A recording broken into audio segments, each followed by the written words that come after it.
오늘 본문 말씀을 통해서 여러분 잘 이 진리 말씀을 들으시고 이 진리 말씀을 통해서 여러분의 삶에 이 말씀이 나에게 최고의 진리의 말씀이요, 이 진리 말씀 붙들고 그대로 살아낼 수 있는 영성을 오늘 겸비하는 그런 귀한 시간이 되기를 바랍니다. 지난주에는 부자 청년에 대해서 함께 나눴는데요.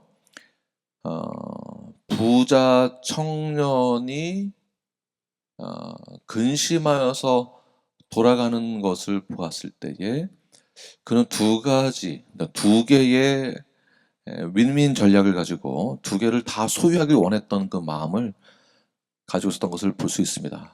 그 중에 하나가 재물을 여전히 놓치지 않으려겠다라는 것. 그래서 성경에서 부자라는 이 단어가 의미하고 있는 것은 저희들이 조금 잘 살펴봐야 될 필요성이 있는데요. 부자가 잘못됐다, 부자는 천국에 못 간다, 단순히 그런 뜻이 아닙니다. 여러분, 부자 되기 원하시죠? 누가 싫어하겠습니까? 부자 되기 원하는 거를. 네, 그래서 부자가 죄인이고 부자는 천국 못 간다는 뜻이 아니라, 부자가 상징하고 있는 성경적인 뜻은 재물에 집착하고 재물을 의지하는 자를 말하는 것입니다. 가난한 자여도 재물을 의지한다면 부자라는 그런 카테고리 안에 들어가게 되는 것입니다. 네, 여기서 23절 말씀을 다시 한번 읽겠습니다. 시작. 예수께서 제자들에게 이르시되 내가 진실로 너희에게 이르노니 부자는 천국에 들어가기가 어려우니라. 자, 부자는 천국에 들어가기 어렵다. 이 말 그대로 우리가 받아들인다면 저보다 부자이신 분들은 다 천국 못 갑니다. 저만 그럴까요? 저보다 좀 표현이 그렇지만 가난한 자가 저를 보았을 때, 그러니까 이 부자가 천국에 못 간다라는 것은 단순히 부자라서가 아니라 재물을 의지하는 자를 상징한다는 것을 꼭 기억하시길 바랍니다. 그렇다고 해서 가난한 자라고 해서 영생을 받고 가난한 자라고 해서 천국에 들어가고, 가난하다라고 해서 하나님이 부자보다 가난한 자를 더 좋아하고, 이런 개념이 아니다라는 것입니다. 가난한 자도 얼마든지 재물을 의지할 수 있고요. 그런 의미에서 가난한 자이건 부자이건 재물을 의지하는 자는 영생의 축복을 얻을 수 없게 되는 것입니다. 그러니까 재물을 의지하는 자는 천국에 들어갈 수가 없다. 그러니까 천국 들어가는 것을 부자로 이렇게 단정을 짓고 그 기준을 잡을 수 없다라는 것입니다. 경제적 자유를 누리는 자들, 엄청난 부를 소유한 자들이죠. 30대이건 40대이건 요즘에 경제적 자유를 누리는 그런 젊은 청년들이 많이 있는 것을 볼 수가 있습니다. 이런 엄청난 부자들은 자연스럽게 재물이 자신에게 최고의 권위와 그리고 재물을 의지하는 그 마음이 예수 그리스도보다 더 많을 수밖에 없겠죠. 그런 가능성이 많기 때문에, 그래서 부자라는 그러한 측면에서도 천국을 소유하기 어렵다. 그러니까 어느 정도로 어려운가? 부자가 됐을 경우, 재물을 의지했을 경우 천국에 들어가기 어렵다고 하는데 그 어려운 정도가 얼마나 어려운가? 24절 말씀 읽겠습니다. 성경 한 절 한 절 읽는 이유가 성경에서 무엇을 말하고자 하는지를 우리가 이렇게 확인하기 위해서 읽는 거니까 꼭 따라서 읽어주시길 바랍니다. 시작.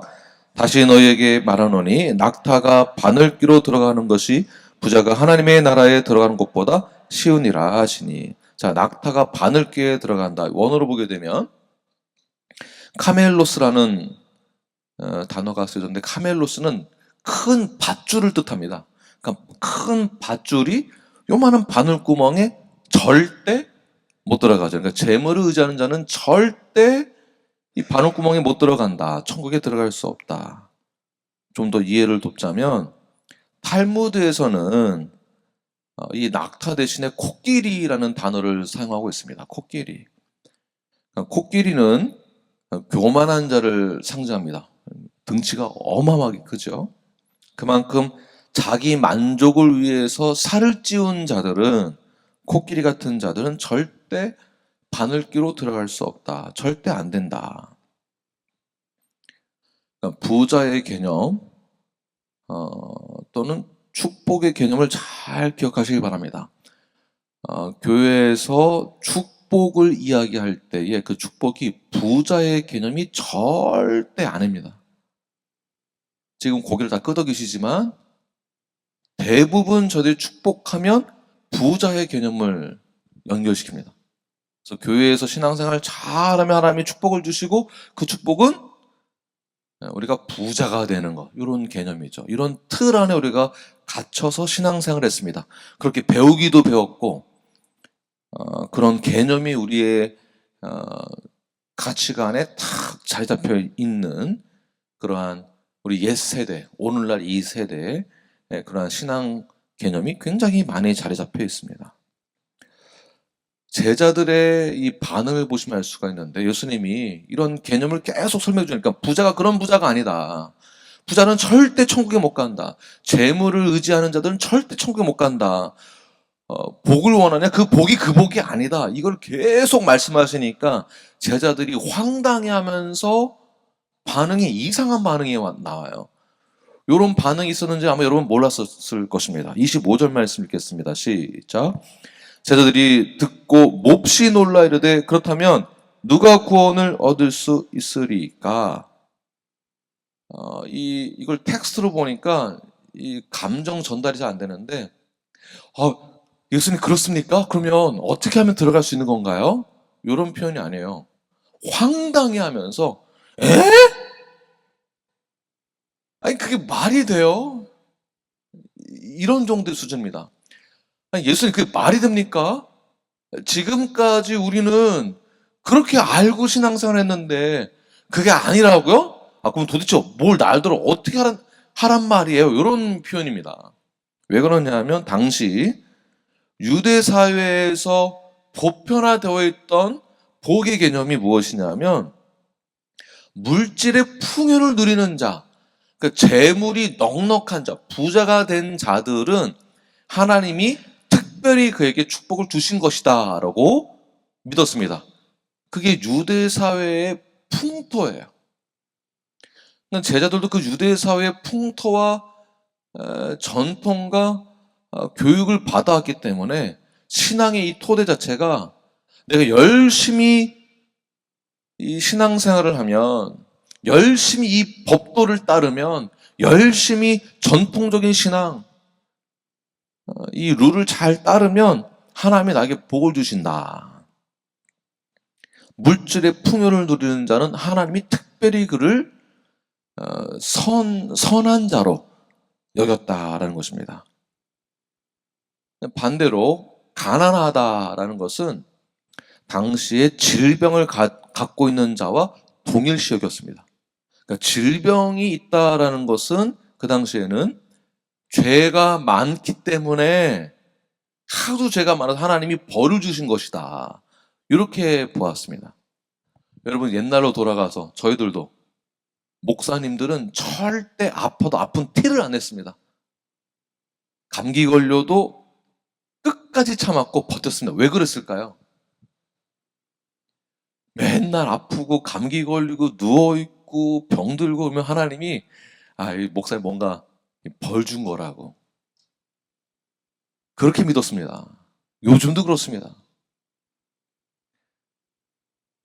그래서 뭔가 질병은 어떤 죄가 있기 때문에 하나님이 벌을 주신 것이고 그만큼 가난도 동일시 여겼기 때문에 가난하다 이러면 하나님이 이 사람이 어떤 죄가 있으니까 벌을 주었다라고 믿는 거예요. 그 당시 풍토가 오늘날에도 존재하고 있죠. 그러다 보니까 이런 배경 가운데에서 살았던 제자들은 예수님의 가르침에 대해서 도무지 이해가 안 되는 거예요. 지금까지 계속 그렇게 살았는데 이제 와서 그거 아니다라고 하니까 복의 개념이 그게 아니다. 하늘의 개념이 그게 아니다. 천국의 개념이 그게 아니다. 이 말을 하니까 이 제자들이 당황해하는 것이죠. 그래서 건강한 교회에 대한 개념을 계속 가르쳤을 때 여러분 다 혼란스러웠죠. 멤버에 대한 개념, 축복에 대한 개념. 축복은 무엇인가? 뭘 열심히 해서 얻어내는 것이 축복이 아니라 이미 우리는 축복을 받았고 받은 것을 누리는 삶을 살아야 된다.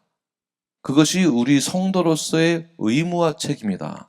그 의무와 책임은 이러이러이러한 거다라고 쭉 배워왔는데 지금까지 뭔가를 열심히 해야만, 기도를 많이 해야만, 뭔가를 많이 해야만 축복을 얻는다라는 생각이 있다 보니까 봉사를 하더라도 이빨 꽉 깨물고 하는 거예요.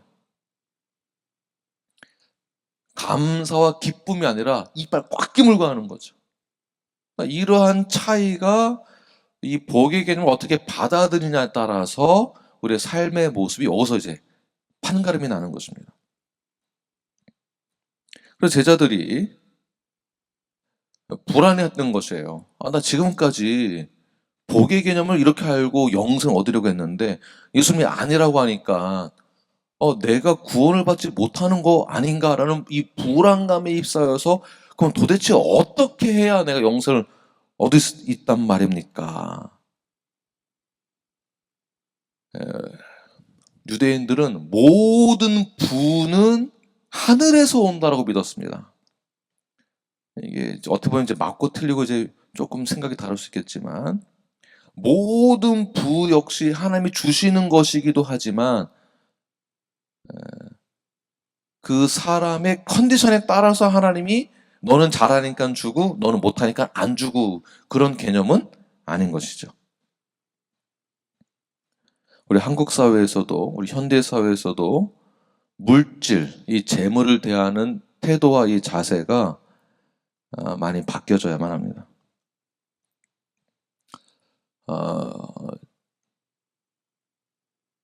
요즘에는 제가 그런 얘기 잘 못 듣긴 하지만 얼마 전만 하더라도 사실은 이렇게 한국에서 오시는 분들이나 제가 한국에서 나가지 않았었기 때문에 한국에서 오신 분들이나 어떤 외부의 어떤 분들이 제일 처음 묻는 질문이 제가 목사인 걸 알고서 묻는 질문이 교회 성도가 몇 명이에요? 이제 이 질문이 굉장히 많습니다.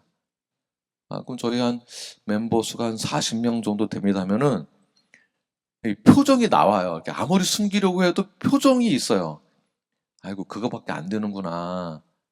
아이고 쯧쯧쯧쯧 요런 표정이 있습니다. 안 됐다. 그러면 이제 성도 숫자가 작으면 목사에게 뭔가 문제가 있다라고 보거나 교회에 문제가 있다라고 봅니다. 복의 개념으로 보니까, 물질의 개념으로 보니까. 그래서 큰 교회 같은 경우에는 저희 한 1000명 됩니다. 그러면 저 우러러 보고 존경의 대상이 됩니다. 이 목사님은 너무나 잘했기 때문에 하나님 복을 주셔가지고 성도 수가 늘어난 것이다. 제가 여기 왜 예민하냐 하면 저희 아버지가 목회를 하시다가 이제 사고로 교회를 이제 이전할 때 사고로 장애인이 되셨습니다. 저희 아버지는 지금 장애인이시고 장애인 목회를 합니다. 그러면은 쯧쯧쯧쯧쯧 목사님 뭔가 능력이 없는 거 보니까 장애를 입은 거 보니까 뭔가 죄가 많구나라는 그러한 시선으로 바라본 그들의 그 목사님의 자녀들은 얼마나 불쌍한가. 항상 저를 바라볼 때 불쌍한 시선으로 바라보는, 항상 그런 시선으로 바라보고 물질의 개념, 교회의 그 사역의 열매에 대한 개념은 이 숫자 크기가 아니다라는 것을 꼭 기억하시길 바랍니다. 그래서 건강기로 돌아간다는 것은 성도 수를 늘리기 위해서 뭔가를 해보겠다라는 것이 절대 아닙니다.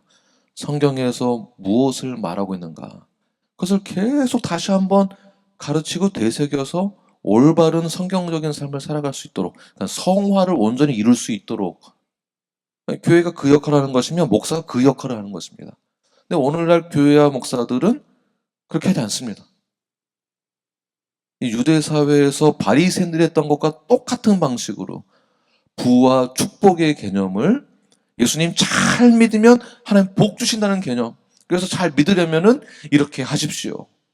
헌금 생활 열심히 하십시오. 그럼 하나님이 더블로 주십니다. 믿으십니까? 그러니까 한 명이라도 걸려 넘을 줄 알았는데 안 넘으시네요. 봉사 열심히 하면 하나님이 당신에게 복 주실 것입니다. 대부분의 메시지가 이런 메시지입니다. 선교 열심히 하십시오. 하나님 복 주실 것입니다. 가정에 축복이 임하게 될 것입니다. 자녀들이 좋은 대학 가게 될 것입니다. 기도생활 열심히 하십시오. 하나님의 음성을 듣게 될 것입니다. 음성을 듣는 자들은 하나님으로부터 선택받은 자입니다. 축복을 받게 될 것입니다. 쓰임 받게 될 것입니다. 열심히 하십시오. 요 개념이에요. 그러니까 이게 복으로 연결되어진다라고 그렇게 가르칩니다. 지금도 그렇습니다. 만약에 우리가 부를 누리지 못하고 있다라는 그들의 개념을 도입했을 때 부를 누리지 못하고 있다라는 것을 보게 된다면 그들의 입장에서는 우리를 보았을 때 하나님에 대한 열정과 열망이 부족하구나. 분명히 어떤 문제가 있어 하나님이 복을 주시지 않는 것이다. 예수님의 제자들도 하나님의 나라에 대해서 복에 대해서 그렇게 생각하고 있었다가 예수님의 가르침 때문에 이 가치관이 바뀌기 시작하는데 폭탄을 맞은 것 같은 것이에요. 그렇다면 지금까지 내가 신앙생활했던 것은 뭐가 되는 건가? 사실 그걸 받아들여야 하는데 인간적인 마음에 받아들이지 못하죠. 신앙의 잘못된 부분들, 관점들 예수님이 교정을 해주실 때에 이게 칼같이 찔리게 됩니다. 사실은요. 이게 잠언의 말씀과 같은 것이죠. 칼같이 찌르는, 바늘처럼 찌르는 그 진리의 말씀이 나에게 찔림으로 다가왔을 때 아프고 살이 찢기고 피 흘릴 정도의 충격이 있습니다. 이 가치관이 다시 흔들리게 되니까 엄청난 피로가 쌓이거든요. 스트레스를 받습니다. 자, 이것을 정말 우리가 하나님을 향한 말씀에 대한 진리에 대한 그 열망이 있다면, 그리고 성경의 무엇성과 성경의 그 힘을 믿는다면 우리는 그 말씀에 사실 순종을 해야 합니다. 근데 스트레스가 있지만 성령의 감동과 성령의 조명하심을 통하여서 우리의 이 가치관이 바뀌는 게 성령의 역사거든요. 근데 꼭 성령의 역사를 하나님의 음성을 듣는 것으로만 해석을 하고 성령의 기름 부음을 받는 것만 하다 보니까 이상한 데로 빠지는 거예요. 이게 이단입니다. 이단. 그러니까 본인이 이단인 줄도 모르고 신앙생활 하시는 분들이 굉장히 많습니다. 교정을 받을 생각은 안 하고 자기 생각의 틀에 갇혀서 진리와 상관없이 성경에서 무엇을 말하고자 하는지 그 내용과 상관없이 이 컨텐츠와 상관없이 이 텍스트와 상관없이 그냥 자기 마음대로 신앙생활하는 이단적인 발상으로 시작하시는 신앙생활 하시는 분들이 오늘날 얼마나 많습니까? 교정을 해주면은 교정을 받아들여야 되는데 교정을 안 받아들이고 반감이 쌓이는 사람들이 성경의 인물들이 누가 있을까요? 바리새인들이에요. 서기관들.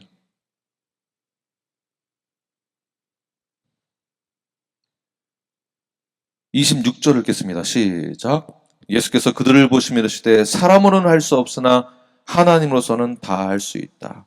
결국 아무리 사람이 이 행위로, 관습으로, 법으로 뭐를 막 잘하려고 해서 영생을 얻으려고 하는 그 길에 서서 갈팡질팡 막 싸우고 길티 필링 느끼고 막 또 막 그 문제로 우리가 이 영생을 얻을 수 없습니다. 그런 상태는 절대 없습니다.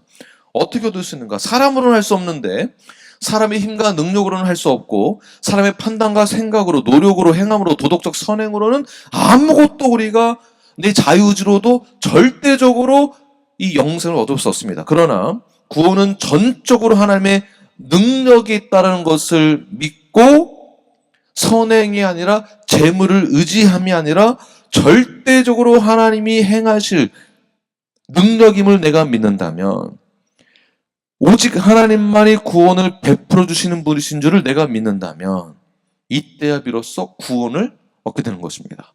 선행이 아니라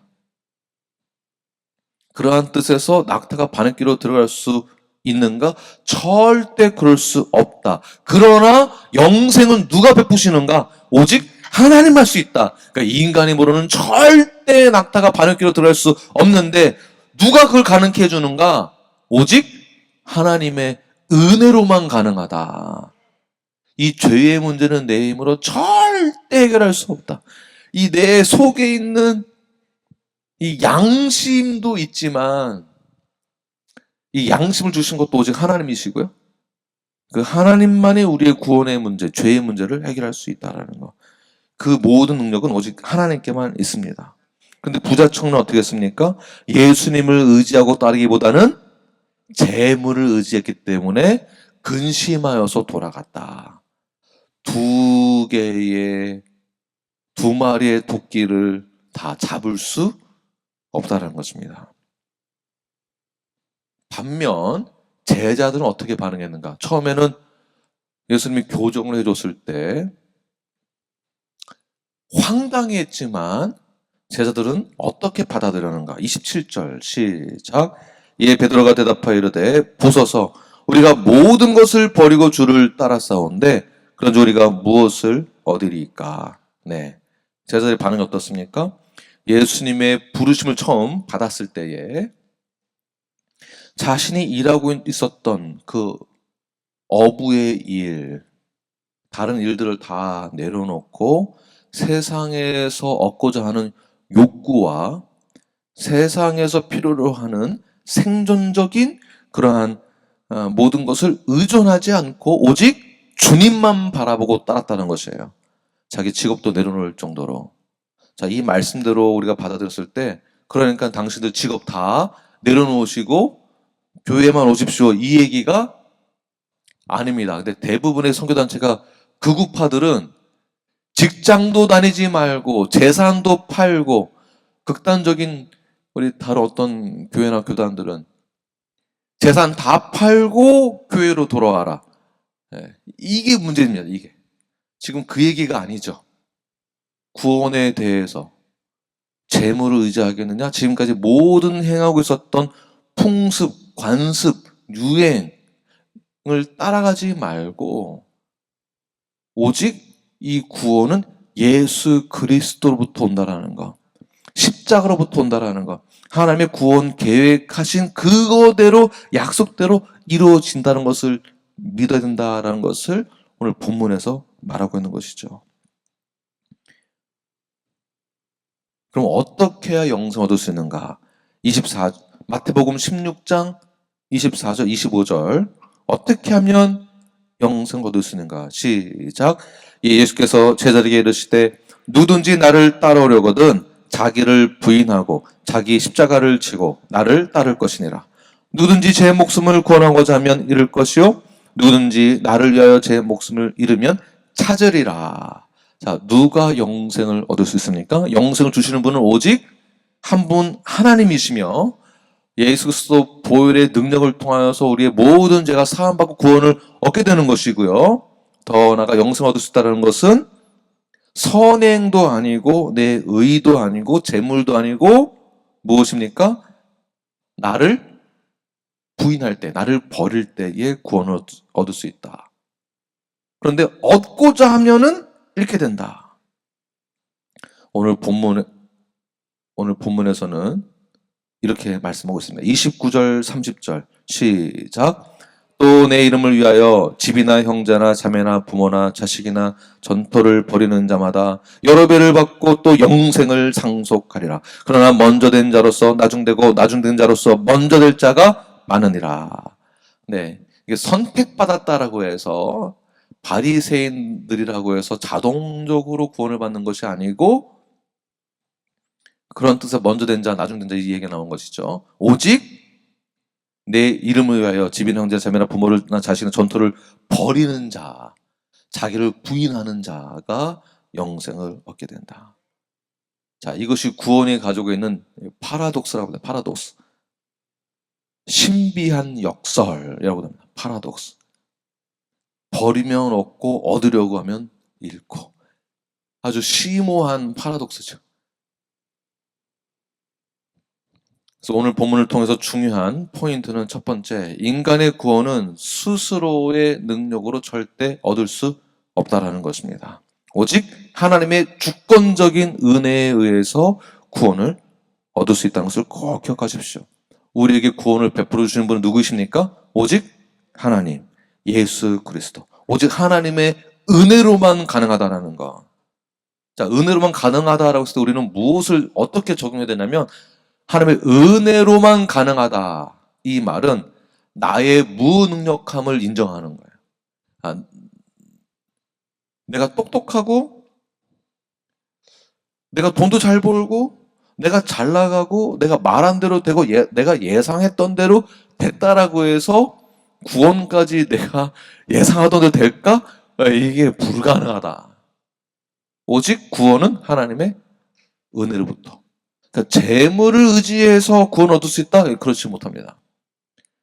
오직 하나님의 은혜를 구하여야 하며 예수 그리스도만을 의지해야만 된다. 두 번째는 오직 예수님이 나에게 있어서 구세주, 메시아가 되심을 인정하고 믿어야만 합니다. 영생을 보장받을 수 있는 방법은 무엇이냐면 자기를 부인하고 메시아 되신 예수 그리스도를 따르는 것입니다. 그러니까 예수 그리스도가 나에게 메시아 되심을 믿고 따르는 자가 되기 위해서는 어떻게 하면 되겠습니까? 이때부터는 성화로 들어가는 거예요. 내가 한번 구원을 받았다고 했을 때 구원 받은 것으로만 끝나는 것이 아니라 구원을 받은 그 즉시 성화로 들어가는 거지, 구원 받고 난 다음 어떤 공백기를 두고 때가 됐을 때 제자화 되는 것이 아니라 그 즉시 하는 거예요. 즉시. 성화를 이룬다는 것은 내가 조금 안정적으로 되고 내 목표를 좀 이루고 나서 나이도 좀 들고 은퇴할 때쯤, 안 바쁠 때에, 내가 조금 느슨했을 때에, 내가 더 이상 힘이 없어 세상에서 일할 수 없던 그때에 내가 성화에 조금 더 그때 집중하겠습니다 라는 그러한 생각 발상 자체가 이단적인 것입니다. 그 이단적인 거예요. 그냥 잘못된 생각이 아니에요. 그 이단적인 거예요. 그렇게 교회에서 안 가르치기도 했고 잘못 배웠기 때문에 그냥 교회 출석하면 성도라고 생각하니까 그 바리새인과 다를 것 하나 없습니다. 그래서 멤버십을 강조하는 것입니다. 예수님을 믿는다라는 것 자체가 구원을 받았다. 오직 그 구원은 하나님의 은혜에 의해서만 가능하다. 그러고 난 다음에 예수 그리스도 나에게 메시아가 되심을 내가 믿는다면 주님만을 의지하는 삶으로 살아가야 하는데 그 때가 언제인가? 그 즉시라는 것이에요. 내가 믿는다고 선포한 그 즉시부터 시작되는 것이지, 이 기간이, 공백 기간을 내가 정해서는 안 되는 것입니다. 이거는 구원을 받지 않았다라고 보는 거예요. 구원을 모르거나 이신칭의를 모르거나 성화를 모른다라고 보면, 모르면은 구원에 대한 의미를 모르기 때문에 구원을 안 받았다라고 보는 것입니다. 그런 사람은 복음을 전해야 될 전도 대상자로 봐야 됩니다. 관리 대상자가 아니라 전도 대상자예요. 복음을 다시 전해야 되는 거예요. 여기까지 이해가 되십니까?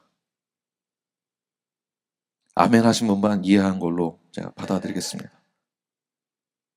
그래서 예수님이 나에게 메시아 되심을 내가 믿는다면 영생을 보장받을 수 있는 방법은 오직 예수 그리스도를 의지하는 것밖에 없다.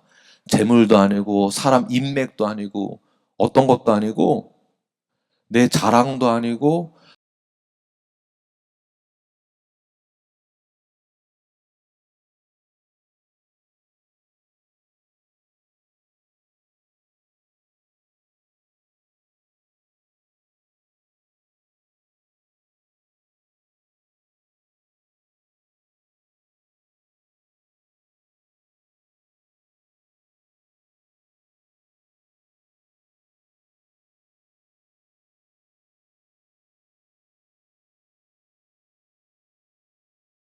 내 목표도 아니고 나의 위치도 아니고,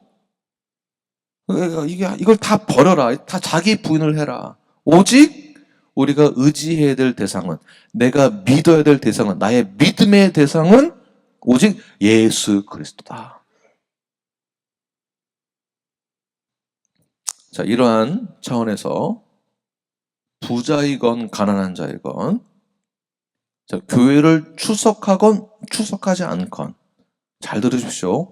예배를 잘 드리건 예배를 좀 덜 못 드리건, 예배를 드리는 횟수가 많건 예배를 드리는 횟수가 적건, 이런 차이로 천국에 들어가고 못 들어가고의 기준이 될 수가 없습니다.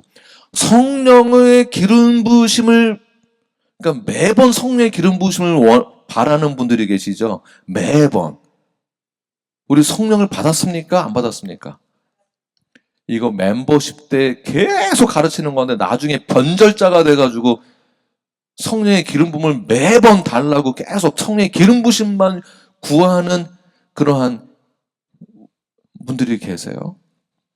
그것만 구하고 성령의 기름 부심을 그 시간 가운데 못 받는 거에 대한 기준으로 천국에 들어가고 못 들어가고가 아닌 것입니다. 그 문제가 아니에요. 하나님의 음성을 들으면 천국 들어가고 음성 못 들으면은 천국 못 들어가고, 그 기준이 아니라 한 번 예수 그리스도의 십자가의 보혈의 능력으로 예수를 믿었다면 우리 모든 죄는 이미 다 사함 받았고 그 이후의 삶을 내가 어떻게 살아가느냐, 이게 더 중요한 것입니다. 구원받은 그 이후의 삶을 내가 어떻게 살아가느냐, 수평적인 삶.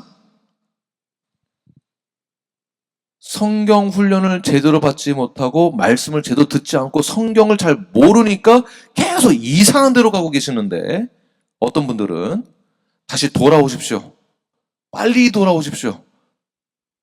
칭의 사건 이후에 나는 어떻게 살아가야 되는가? 성화. 예수 그리스도 나의 메시아가 되심을 믿는다면 수평적인 삶으로는 예수 그리스도의 몸된 교회의 지체로서 한 몸을 이루기 위해 하나님의 나라의 표본이 어디일까요? 교회입니다. 교회입니다. 그래서 교회 중심의 삶을 살아야 되는 것이며, 어떻게 해서든지 우리는 교회가 거룩한 신랑 되시는 예수 그리스도의 거룩한 신부가 될 수 있도록 교회 안에서의 우리의 신앙의 삶, 더 나아가 일상적인 우리의 신앙의 삶의 모습이, 예배의 모습이 굉장히 중요한 것입니다. 예배 드리는 것만 중요한 게 아니고 개인의 삶의 모습이 이만큼 중요한 것입니다. 하나님의 음성을 듣는 것보다 이게 더 중요합니다. 음성 못 들어도 천국 갑니다. 그런데 거룩한 신부의 모습이 이행되지 않는다면 이건 문제가 되는 것입니다. 이게 얼마나 중요합니까? 교회의 멤버가 된다라는 것이.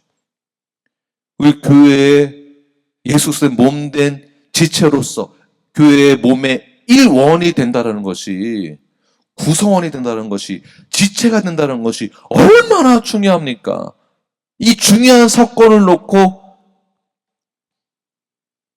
하나님의 음성을 듣는 데에만, 성령의 기름 부으심을 받는 데에만, 성령의 기름 부음 막 달라고 막 방언 기도하고 뭐 막 해놓고서는 뒤돌아서서는 딴 얘기하고 거짓된 삶 살고 거짓말하고 뒤에서 다 죄짓고 다 죄짓고 그래봐야 그거 아무 소용없습니다. 아무 소용없습니다.